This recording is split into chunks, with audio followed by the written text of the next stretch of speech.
trabaho ngayon. Saka gusto dito ay probinsya. So, dapat ang sahod talaga dito ay mababa. Pero yung pinag-made namin siya ng maigiging yun yung nagpapaano lang sa dapat nga na magpakitang gilas muna siya.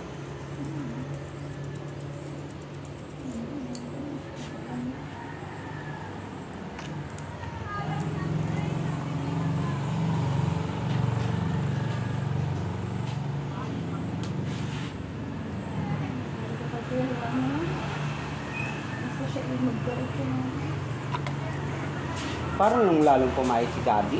Ay, paano? Inaano lamang ang calories mo.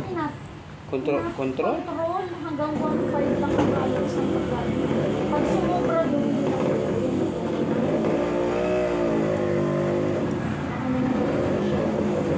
ano lang yung pwede.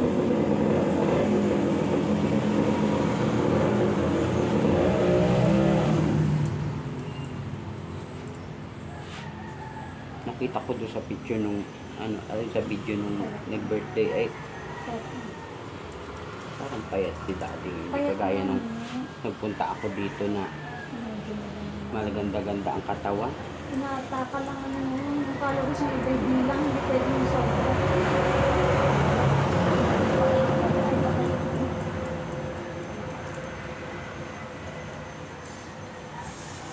Kahit nandito siya ng pagkain, siya ang bird, magaganda ka. O may ano ng kanyang May diabetes. Siya. Ang hirap talaga tumanda, lahat ng sakit ay nalabas. Ilan taon na si Daddy? 85. 86. Pandalas na. Si nanay pa pala ang mas may edad kay Daddy. Pero masalik. Ang lakas pa rin ng katawan ni Mother. Oo. Hindi na nakakalakad pa kahit saan. Yun nga lang sila medyo ng pandini. Tsaka mata. Eh, ganun talaga pag nagkakaedad. Nagkakaproblema yung mata at pandinig. So, lagi yung consider. Pero okay naman at nakakalakad ng maayos. Kasi nanay, kumain. Basta may pagkain. Maayos kumain. Basta may pagkain, hindi siya nagugutom kasi panay ang kain. Hindi ka tulad yung tatay mo na medyo tamad kumain. Talagang kailangan pang ipaggiling na laan ng pagkain. Oo, ang hirap lang ang pag-brown out. Hanggang ano yun. Hindi lang ba nag-brown out isang gabi? Yung nakaraan, tagal na tagal. Hindi namin madilag pang oras ba, ay walang pagkain yung matanda. Dahil sa pagkain niya, pinapagilin natin natin para dahil parang hanggang gabi na yun. Tapos sa umaga ulit, ng pagkagising, para sa maghapon naman ngayon. Pag giniling mo naman ng sobra at nilagay mo sa rep, mapapanas Masisira, naman. sayang Dahil may naman. gatas yun.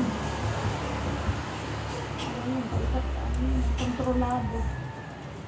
Kasi ate nagagawin, sabi ko lang na yung kuryente mo. Mabuti na tayo. Magagiling pa ako ng pagkain.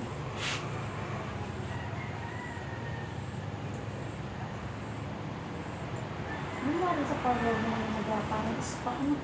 Oo, si ano yun? Sino? Si Perla. Siya naman ang nagano. Siyang umupad. Kaya ano ba niya?